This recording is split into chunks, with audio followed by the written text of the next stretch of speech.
Ambani news ಟಿವಿಗೆ ಸ್ವಾಗತ. ಪ್ರತಿದಿನ ನ್ಯೂಸ್ ಅಪ್ಡೇಟ್ಗಾಗಿ ಸಬ್ಸ್ಕ್ರೈಬ್ ಮಾಡಿ. ಅಂಬಾನಿ ನ್ಯೂಸ್ ಟಿವಿ ವೀಕ್ಷಕರಿಗೆ ನಮಸ್ಕಾರ. ಶಿಡ್ಲಘಟ್ಟ ನಗರದಲ್ಲಿ ಡಿಸಿಎಂ ಪರಮೇಶ್ವರ್ ವಿರುದ್ಧ ರೈತ ಮುಖಂಡ ಕೆಂಪಣ್ಣ ಹಾಗೂ ಭಕ್ತರಹಳ್ಳಿ ಅವರು ತೀವ್ರ ಆಕ್ರೋಶ ವ್ಯಕ್ತಪಡಿಸಿದ್ದಾರೆ. ಹಸಿರು ಶಾಲು ಹೊತ್ತ ರೈತ ನಾಯಕರು ಒಗ್ಗೂಡಿ ಕೃಷಿಕರು ಎದುರಿಸುತ್ತಿರುವ ಬರಗಾಲ ಮತ್ತು ಇತರ ಪ್ರಮುಖ ಸವಾಲುಗಳನ್ನು ಪರಿಹರಿಸಲು ಸಂಬಂಧಪಟ್ಟ ಅಧಿಕಾರಿಗಳು ಹಾಗೂ ಸರ್ಕಾರ ತಕ್ಷಣವೇ ಕ್ರಮ ಕೈಗೊಳ್ಳಬೇಕು ಎಂದು ಆಗ್ರಹಿಸಿದ್ದಾರೆ. ರೈತರ ಸಮಸ್ಯೆಗಳನ್ನು ಶೀಘ್ರವಾಗಿ ಆಲಿಸಿ ಸೂಕ್ತ ಪರಿಹಾರ ನೀಡದಿದ್ದರೆ ಮುಂದಿನ ದಿನಗಳಲ್ಲಿ ಸರ್ಕಾರದ ವಿರುದ್ಧ ಬೃಹತ್ ಹೋರಾಟ ರೂಪಿಸುವುದಾಗಿಯೂ ಎಚ್ಚರಿಸಿದ್ದಾರೆ. ಶಿಡ್ಲಘಟ್ಟದಿಂದ ವರದಿ. ಮಾನಸ್ ಸಬ್ಸ್ಕ್ರೈಬ್ ಮಾಡಿ, ಸಪೋರ್ಟ್ ಮಾಡಿ. ಅಂಬಾನಿ ನ್ಯೂಸ್ ಟಿವಿ ನಿರಂತರ ಸುದ್ದಿಗಾಗಿ ನೋಡ್ತಾ ಇರಿ.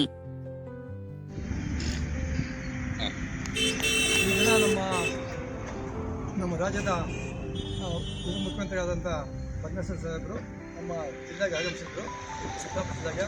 ಅದೇ ಥರ ನಮ್ಮ ಶಿಡ್ಲಘಟ್ಟ ತಾಲೂಕು ಬರ್ತಾರೆ ಅಂತ ಹೇಳ್ಬಿಟ್ಟು ನಮಗೆಲ್ಲ ಇದೇ ಇತ್ತು. ಆದರೆ ಅವರು ಕರ್ನಾಟಕದಿಂದ ಬರಲಿಲ್ಲ. ಯಾಕೆಂದರೆ ಇಲ್ಲಿ ನಮ್ಮ ಈಗ ಬರಗಾಲ ಘೋಷಣೆ ಮಾಡಬೇಕಾದ್ರೆ ಇದು ನಮ್ಮದು ಬಯಲುಸೀಮೆ. ಯಾಕಂದರೆ ನಮ್ಮ ಈ ಕೋಲಾರ ಜಿಲ್ಲೆನೇ ಬಯಲುಸೀಮೆ ಅಂತ. ಅದರಲ್ಲಿ ನಮ್ಮ ಚಿಂತಾಮಣಿ ಮತ್ತು ನಮ್ಮ ಶಿಡ್ಲಘಟ್ಟ ನೀರಿಗೆ ಭಾರಿ ಅಭಾವ. ಸುಮಾರು 2000 ಅಡಿಯಲ್ಲಿ ಸ್ವಲ್ಪ ನೀರು ಸಿಗ್ತಾ ಇಲ್ಲ. ಅದರಿಂದ ಈಗೆಲ್ಲ ಬೋರ್ವೆಲ್ಲೆಲ್ಲ ಬತ್ತೋಗಿವೆ ಮತ್ತು ಈಗ ಬಿತ್ತನೆ ಟೈಮ್ ಬಂದಿದೆ. ಆದರೆ ಈಗೆಲ್ಲ ರೈತರು ಉಳುಮೆ ಮಾಡಿಕೊಂಡು ಎಲ್ಲ ಬಿತ್ತನೆಗೆ ಸಿದ್ಧರಾಗಿದ್ದಾರೆ. ಆದರೆ ಮಳೆ ಇಲ್ಲ.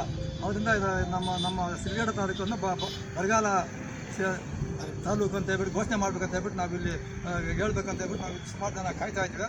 ಆದರೆ ಬಂದಿಲ್ಲ ಸಾಹೇಬರು. ಅದರಿಂದ ಅವರು ಇನ್ನು ಮುಂದೆ ಈ ಥರ ಆದರೆ ನಾವು ಅದಕ್ಕೆ ನಾವು ಇನ್ನೊಂದ್ಸಲ ಸರ್ಕಾರಿ ಪಕ್ಷದಲ್ಲಿ ನಾವು ಅಡ್ಡಿಪಡಿಸ್ತೀವಿ ಅಂತ ಹೇಳ್ತಾ ನಾವು ಹೇಳ್ತಾ ಇದ್ದೀವಿ. ಅದರಿಂದ ಈಗ ನಮ್ಮ ಶಿಡ್ಲಘಟ್ಟ ತಾಲೂಕು ಮತ್ತು ಚಿಂತಾಮಣಿಯನ್ನು ಬರಗಾಲ ಅಂತ ಘೋಷಣೆ ಮಾಡಲೇಬೇಕಂತ ಹೇಳ್ಬಿಟ್ಟು ನಾವು ಜಿಲ್ಲೆಯನ್ನು ಮಾಡಬೇಕಂತ ಹೇಳ್ಬಿಟ್ಟು ನಾವು ಘಂಟಾಘೋಷವಾಗಿ ಹೇಳ್ತಾ ಇದ್ದೀವಿ. ಮಳೆನೂ ತಡವಾಯಿತು. ಈಗಾಗಲೇ ಆಗಸ್ಟ್ವರೆಗೂ ಬಿತ್ತನೆಗಳು ಬೆಳೆಯಬಹುದು ಅಂತ DCM ಹೇಳ್ತಾರೆ. ಅವರ ಒಂದು ಲೆಕ್ಕದಲ್ಲಿ ಆಗಸ್ಟ್ವರೆಗೂ ಹಾಕಬಹುದಲ್ಲ. ಆದರೆ ಇದುವರೆಗೂ ಯಾವುದೇ ಮಳೆ ಇಲ್ಲ.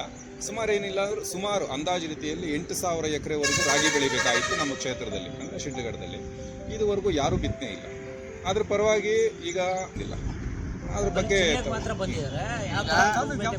ಈಗ ಸರ್ಕಾರ ಇವತ್ತು ಶಿಡ್ಲಘಟ್ಟ ತಾಲೂಕಿಗೆ ಬರ್ತಾರೆ ಅಂತೇಳಿ ಇವತ್ತು ರೈತರು ಕೂಡ ಕಾಯ್ತಾ ಇದ್ರು.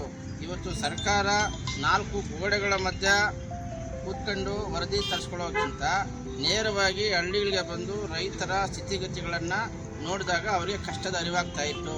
ಇವತ್ತು ನೀವು ನೋಡ್ಬೋದು, ನಮ್ಮ ಶಿಡ್ಲಘಟ್ಟ ತಾಲೂಕಿನ ಯಾವುದೇ ಕೆರೆಗಳಲ್ಲಿ ನೀರಿಲ್ಲ, ಎಲ್ಲ ಬತ್ತು ಹೋಗಿದೆ. ಮತ್ತು ಇವತ್ತು ಶೇಕಡ 8000 ಹೆಕ್ಟೇರಲ್ಲಿ ಅಟ್ಲೀಸ್ಟ್ 1% ಕೂಡ ಬಿತ್ತನೆ ಆಗಿಲ್ಲ. ಇವತ್ತು 2011ರಿಂದ 2026ರವರೆಗೂ ಪ್ರತಿ ವರ್ಷದ ಅಂಕಿಅಂಶ ತಗೊಂಡ್ರೆ 50%, 60% ಮಳೆ ಆಗ್ತಕ್ಕಂತಹ ದಾಖಲೆಗಳಿದೆ. ಆದರೆ ಸರ್ಕಾರದ ಅಂಕಿಅಂಶ ಪ್ರಕಾರ ಈಗಲೂ ಕೂಡ 10% ಎಲ್ಲೂ ಮಳೆ ಆಗಿಲ್ಲ. ಹಾಗಾಗಿ ಇವತ್ತು ಮಾನ್ಯ ಸರ್ಕಾರದ ಬಂದು ನಮ್ಮ ಶಿಡ್ಲಘಟ್ಟ ತಾಲೂಕಿಗೆ ಭೇಟಿ ಕೊಟ್ಟು ರೈತರ ಸಮಸ್ಯೆಗಳನ್ನು ಆಲಿಸಬೇಕಾಗಿತ್ತು. ಇವತ್ತು ಆ ಪ್ರಯತ್ನದಲ್ಲಿ ನಮ್ಮ ಪೊಲೀಸ್ ಇಲಾಖೆ ಇವತ್ತು ಸ್ವಲ್ಪ ನಮ್ಮ ಜಿಲ್ಲಾ ಪೊಲೀಸ್ ಇಲಾಖೆ, ಯಾಕಂದರೆ ಇವತ್ತು ಸರ್ಕಾರಕ್ಕೂ ಹೋರಾಟಗಾರರಿಗೂ ಮಧ್ಯ ಪೊಲೀಸ್ ಇಲಾಖೆ ಸೇತುವೆಯಾಗಿ ಕೆಲಸ ಮಾಡಬೇಕಾಗ್ತದೆ. ಆ ಕೆಲಸವನ್ನು ಇವತ್ತು ಜಿಲ್ಲಾ ಪೊಲೀಸ್ ಇಲಾಖೆ ಮಾಡಿದೆ. ಇವತ್ತು ನಾವು ಶಿಡ್ಲಘಟ್ಟದಲ್ಲಿ ಬರ್ತಾರೆ ಅಂತ ಕಾತ್ಕೊಂಡಿದ್ವಿ, ಬರಲಿಲ್ಲ. ಕೊನೆ ಕ್ಷಣದಲ್ಲಿ ನಾವು ಅಲ್ಲಿ ಹೋದಾಗ ಮಾನ್ಯ ನಮ್ಮ ಜಿಲ್ಲಾ ಪೊಲೀಸ್ SP ಸಾಹೇಬರು ನಮ್ಮನ್ನು ಕರ್ಕೊಂಡೋಗಿ ತುಮಕೂರು ಭೇಟಿ ಮಾಡಿಸಿದ್ರು.